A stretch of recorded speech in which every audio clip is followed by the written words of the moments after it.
கிறிஸ்துக்கள் அன்பான தேவனுடைய பிள்ளைகளே, ஆண்டவரும் உலக ரட்சகருமான இயேசு கிறிஸ்து முனையற்ற நாமத்தினால உங்கள் எல்லாரையும் வாழ்த்தி ஆசீர்வதிக்கிறேன். இந்த பிப்ரவரி மாதம் 26ஆம் தேதி மங்கள வார்த்தை நிகழ்ச்சி மூலமாக உங்களை நேரடியாக உங்கள் வீடுகளில் பார்க்கறது எனக்கு ரொம்ப ரொம்ப சந்தோஷம். கர்த்தர் உங்களை ஆசீர்வதிப்பாராக. இன்னைக்கு நமக்கு ஆண்டவர் என்ன மங்கள வார்த்தை வச்சிருக்கிறார்? யோசுவா 24:15. நானும் என் வீட்டாருமோ வென்றால் கர்த்தரையே சேவிப்போம். யோசுவா சொல்லுகிறான், நானும் என் வீட்டாருமோ வென்றால் கர்த்தரையே சேவிப்போம். அப்படி சேவிச்சதுனால அவனுக்கு என்ன நடந்ததுன்னா, கானான் தேசத்தை சுதந்தரிக்கவும், கானான் தேசத்தை தன்னோடு வந்த இஸ்ரவேல் ஜனங்களுக்கு பங்கிடக்கூடிய ஒரு பாக்கியத்தை கர்த்தர் கொடுத்தார். அவனும் அவனுடைய குடும்பமும் ஆண்டவரை சேவிச்சதுனால அவன் வாழ்க்கையில இயற்கைக்கு அப்பாற்பட்ட அற்புதங்கள் நடக்கிறது. இயற்கையை பார்த்து, சூரியனை பார்த்து நீங்கள் நில்லு, சந்திரனை பார்த்து இங்கே நில்லுன்னா ரெண்டும் அப்படியே நின்றுச்சு. காரணம், அவனும் அவனுடைய குடும்பமும் கர்த்தரை சேவித்தார்கள். இன்னைக்கு நீங்களும் உங்களுடைய குடும்பமும் கர்த்தரை சேவிக்கிறதற்கு பதிலாக கர்த்தரை தூஷித்து கொண்டிருக்கிறீர்களா? இல்லைன்னா நீங்கள் கர்த்தரை சேவிக்கிறீங்க, உங்கள் பிள்ளைங்க கர்த்தரை தூஷிக்கிறாங்களா?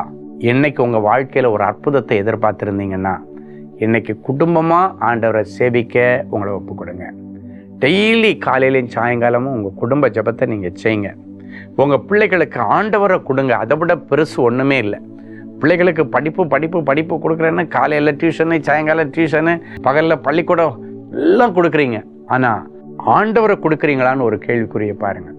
ஆண்டவரை கொடுத்துட்டீங்கன்னா இதெல்லாம் தானாகவே உங்கள் பிள்ளைகளுக்குள்ளால வந்துடும். அன்னைக்கு யோசுவா தன் பிள்ளைகளுக்கு அதைத்தான் கொடுத்தான். யோசுவா ஆலய முற்றத்தை விட்டு பிரியாதிருந்தான். அவனும் அவனுடைய வீட்டார் எல்லாரும் கர்த்தரை சேவிக்க தீர்மானம் எடுத்தார். முழு குடும்பம், நான் ஆண்டவரை சேவிப்பேன், ஆண்டவரோடு நடப்பேன் என்று சொல்லி ஆண்டவரோடு நடந்தபடியினாலே கர்த்தர் பாலும் தேனும் ஓடுகிற நலம் விசாலமான தேசத்தில் அவர்களுக்கு குடியுரிமை கொடுத்தாரு. அந்த தேசத்தில் நிறைய அற்புத அடையாளங்களை இவங்க மூலமாக செய்தார். இவன் ஆண்டவரை சேவித்ததுனால இவன் நிமித்தம் ஆண்டவர் நல்ல ஆலோசனை கொடுத்து யோர்தானை பிளக்க வச்சார். இவனுக்கு ஆலோசனை கொடுத்து எரிகோக்கை இடிந்து போட பண்ணார். இன்னைக்கு நீங்கள் குடும்பமாக சேவிச்சிங்கன்னா உங்கள் வாழ்க்கையில் இருக்கிற எல்லா யோர்தான் பின்னிட்டு போகும். உங்கள் வாழ்க்கையில் இருக்க எரிகோக்கள் இடிந்து விழும். நீங்கள் கானானை அனுபவிப்பீர்கள். சரி, ஒரு நல்ல சாட்சியை கேட்கலாமா? சிஸ்டர் உதயா, ராமநாதபுரம். என்னுடைய சகோதரி வேலைக்கு சென்று வந்தாள். அவளுடைய சம்பளம் குடும்பத்திற்கு பெரிய உதவியாக இருந்தது. திடீரென்று அவளுடைய முகம், கை, கால் மற்றும் உடம்பு முழுவதும் வீங்கி சாப்பிட்டவுடன் வாந்தியும் வந்து மிகவும் ஆபத்தான நிலைமைக்கு சென்று விட்டாள்.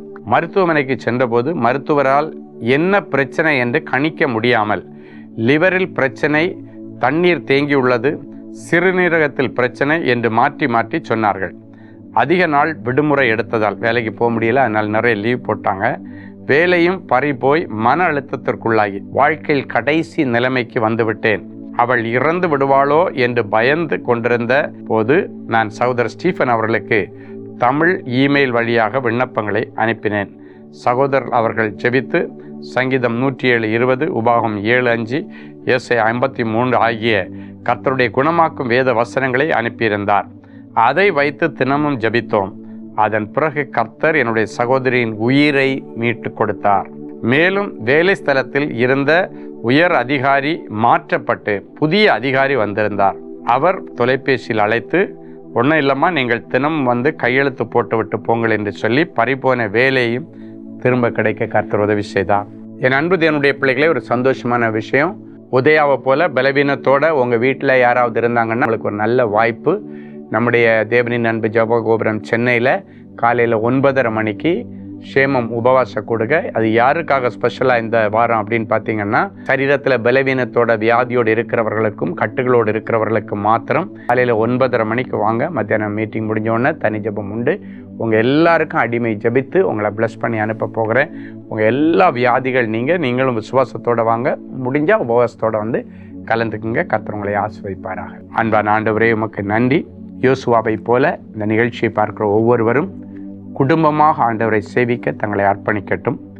ஆண்டவரை சேவிப்பதற்கு பதிலாக இவங்க பிள்ளைங்க ஒருவேளை ஆண்டவருக்கு விரோதமாக அவரை தூஷிச்சுட்டு நடந்தாங்கன்னா, இல்லைன்னா உங்களுடைய புருஷன் தூஷிச்சுட்டு இருந்தாருன்னா, அவங்கள எல்லாரையும் ஆண்டவர் தொழுவத்திற்கு கொண்டு வந்து, பாளையத்திற்கு கொண்டு வந்து மனமாற்றத்தை கொடுத்து குடும்பமாக ஆண்டவரை துதிக்க, குடும்பமாக ஆலயத்துக்கு போக, குடும்பமாய் ஜெபிக்க இவர்கள் வீட்டிலே இன்றைக்கு ஒரு ஆவிக்குரிய மாற்றத்தை கர்த்தர் தாரும்.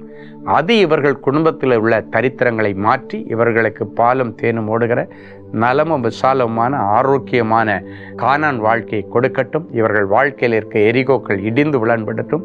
இவர்கள் வாழ்க்கையில் இருக்க எல்லா யோர்தான்கள் பின்னிட்டு போய் என் பிள்ளைகளை நான் சுகமாய் வாழ பண்ண சுவாமி.